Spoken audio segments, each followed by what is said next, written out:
এলাকার দীর্ঘদিনের সমস্যা সমাধানে কি তবে রাস্তা অবরোধই একমাত্র কার্যকর উপায়? গতকাল ও আজকের দুটি পৃথক রাস্তা অবরোধের ঘটনায় এমন প্রশ্নই উঠে আসছে অমরপুর মহকুমা এলাকার সাধারণ মানুষের মধ্যে।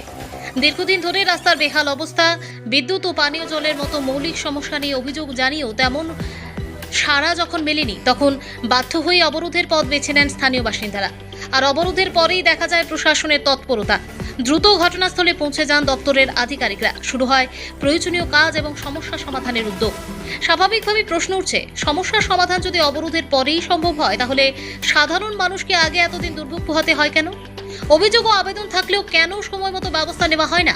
মানুষের ক্ষোভ যখন চরমে পৌঁছে রাস্তা অবরোধের রূপ নেয়, তখনই কেন নড়ে চড়ে বসে প্রশাসন? অনেকের মনেই তাই প্রশ্ন, ঠেলার নামই কি তবে বাবাজি? তবে এই মন্তব্যটি জনমতের প্রতিফলন হিসেবে দেখা যেতে পারে।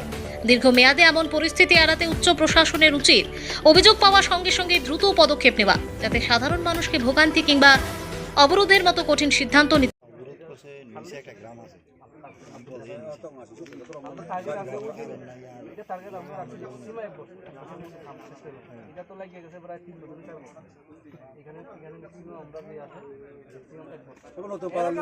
নতুন পাড়ার লোক তো এখান থেকেও জল পাই না, এখান থেকেও পাই না।